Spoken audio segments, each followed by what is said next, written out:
Bonjour, bonjour, on est dans une chambre mais on va vous parler de Cooler Master, on est toujours au CES 2020. On commence avec les écrans avec le GM27 Full HD 165 Hz 1 milliseconde DAL VA FreeSync, tarif $299. Ensuite, on va avoir également le GM34 34 pouces 144 Hz 1 milliseconde DAL VA FreeSync. 3440 par 1440 puisque WQHD et HDR 400 également. C'est curve comme l'autre et ça arrivera à un tarif de $749. Les chaises gaming, on en avait déjà vu quelques-unes. Celle-là, on l'avait découvert déjà au Computex. Alors, on ne connaît pas du tout les noms puisque on ne se souvient pas de tout. Ça doit être la la Ergo L Ultra Confort, $599, à peu près comme le prix de toutes les chaises ergonomiques. Ensuite, on aura d'autres modèles comme celui-là. Celui-là, il est absolument extraordinaire puisqu'il a le porte-gobelet. Et je peux vous dire que c'est même avec une petite isolation ici pour que votre boisson reste fraîche ou reste chaude. Ça sera $399 pour ce modèle. Ensuite, on aura également le Comfort Upgrade Caliber R2. $399 je crois aussi. Et on a ce modèle, le Caliber R1, que l'on connaît déjà parce que je crois qu'il est disponible chez nous. Ça doit être $299. On continue avec les alimentations, avec les petites SFX Gold. Alors, Cooler Master passe donc au SFX Gold. C'est la première fois qu'on a du SFX. On est sur des SFX avec du ventilateur de 92 mm. En puissance, on sera de 550 à 850 watts. Donc 850 watts, c'est grosse puissance pour du SFX. On aura un ventilateur de 80 mm, pardon, je me suis trompé, pas 92. 80 plus Gold. On continue avec la série V qui passe en version 2. Alors comme on a déjà vu chez d'autres marques, en fait, on remarque que les connecteurs PCI Express ou les connecteurs CPU sont maintenant tous en 8 pins. Voilà, vous voyez, là c'est 8 pins. Et il y a et les CPU et les PCI Express. Donc ce qui veut dire qu'on ne pourra plus se tromper, on pluguera tout au même endroit, ce qui est plutôt une bonne chose et ce qui est plutôt assez pratique. On a exactement la même upgrade sur la MWE Gold V2. Donc vous voyez ici les connecteurs, c'est tous ou des CPU ou des PCI Express. On aura également une nouvelle MWE bronze, donc c'est-à-dire qu'on sera sur une alimentation en 80 plus bronze avec des câbles qui sont eux entièrement modulaires, ce qui est plutôt intéressant parce que ça va te permettre de réduire les tarifs. Sur les water cooling, on a ce nouveau modèle qui est le ML 120 et le ML 240. Alors en 120 mm, ça va être 64,90 €. On sera à 80 € pour le 240 mm. On a deux ventilos RGB. On a cette base-là qui propose aussi du RGB. La pompe a été revue à l'intérieur par rapport aux versions d'avant. Et ce qui est bien, c'est qu'on pourra tourner la position du capot sur le dessus. Comme ça, on pourra adapter au mieux à sa configuration. Le ML 240-280R Illusion lui propose une base entièrement RGB à l'intérieur avec un effet miroir et aussi les ventilateurs RGB. La nouveauté principale, c'est le ML 340 ou 360p avec le vivide. On a tout simplement un écran à l'intérieur de la base. Ça sera configurable, ça sera customisable et ça sera à partir de $180 normalement. On continue avec les claviers, les boîtiers. Excuse me, I don't remember the price of the... 99,109. Ok. Hop. On continue avec le Clarity Cut ARGB. Donc en fait, c'est un Masterbox 500 Mesh. Nouvelle façade avant pour qu'il y ait plus d'airflow. Avant, c'était, vous savez, une vitre en plexiglas avec des formes géométriques à l'intérieur. C'est plutôt assez joli. Et sur le côté, en fait, on voit que le panneau en verre trempé propose aussi en fait des formes pour être à raccord avec la partie avant. Après, on reste sur un châssis de Masterbox 500. Au niveau du prix, on sera de 99 à 109 €. On continue avec ce petit engin. Alors, je me souviens pas du tout du nom, mais c'est assez intéressant. Alors, c'est pas un boîtier ITX ou autre, c'est un boîtier pour pouvoir intégrer en fait le nouveau système d'Intel. Alors, le boîtier est entièrement ouvrable. On a un petit ventilo ici en 92 mm. Et ici, on va retrouver en fait la carte mère avec le processeur et les différents ports pour le Optane et la mémoire de Intel. Donc ça sera en Core i5, Core i7, Core i9.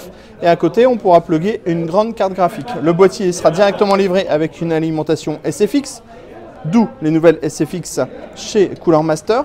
Et le boîtier aura donc son alimentation, mais aussi son module PCB dans la partie basse pour pouvoir plugger le système d'Intel et la carte graphique. Alors, le système complet avec le boîtier, l'alimentation et le PCB sera vendu autour de 200 € et ça fait vraiment une machine qui est toute petite pour pouvoir faire du gaming. On enchaîne avec le MB311L ARGB. Il sera disponible dans deux configurations, avec du mesh ou avec du plexiglas. C'est un boîtier micro ATX. Le prix, ça sera dans les 60 € environ. Entre 60 et 70 €, ça sera livré avec deux ventilateurs. Ensuite, on a le NR600P. Donc, on reste sur du Masterbox 600 comme on connaissait avant, avec le mesh ultra fin. Ici, la partie en acier légèrement brillante. Et c'est un boîtier qui est plutôt destiné au stockage, puisque par exemple, on va avoir des emplacements hot swap à l'avant. On va avoir un lecteur de cartes sur le dessus, un USB type C, une cage HDD à l'intérieur. Et on va aussi avoir pas mal de place à l'arrière du boîtier pour des emplacements SSD, puisqu'on voit qu'on a 4 braquettes additionnelles, donc ça permettra d'avoir vraiment pas mal d'espace de stockage en 2,5 pouces et 3,5 pouces. On continue avec le cooling maintenant, avec le V8 nouvelle version. Donc en fait, il a surtout évolué au niveau du RGB, il est entièrement peint en noir maintenant. On a en dessous une grosse vapor chamber. Au-dessus de la chambre à vapeur, on va retrouver les caloducs qui vont être séparés sur 3 groupes d'ailettes différents. Et on va avoir 2 ventilateurs de 140 mm. Nouveau ventirad également, le DT614.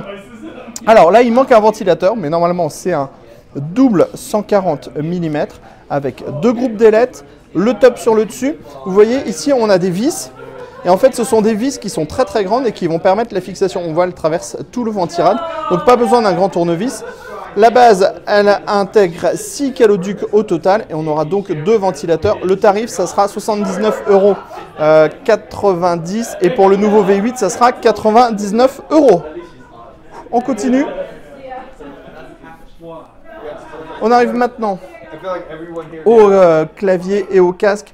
Alors le casque, on va avoir le MH630, MH650, MH670. On est sur la même base à l'intérieur avec, je crois, des drivers de 50 mm.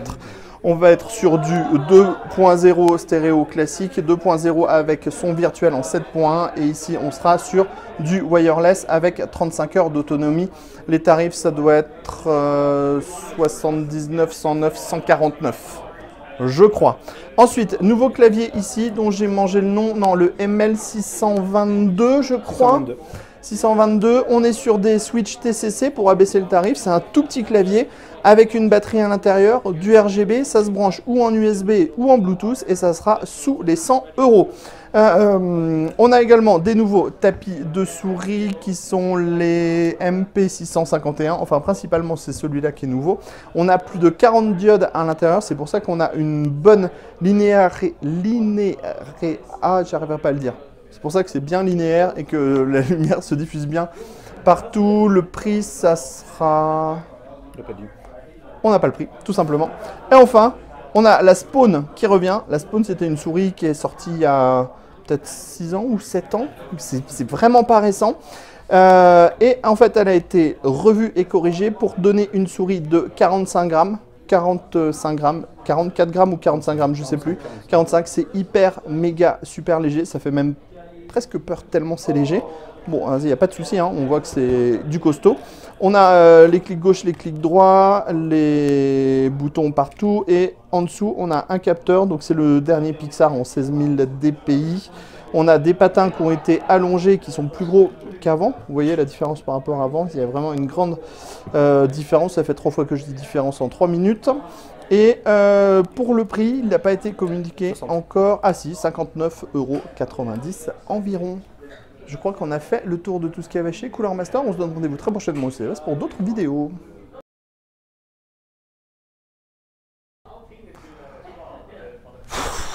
J'en peux plus du CES. C'était une bonne blague ou c'était une mauvaise blague? Ah! Allez, on recommence. Non, non, vas-y, on regarde. Non, non, on recommence. C'est bon?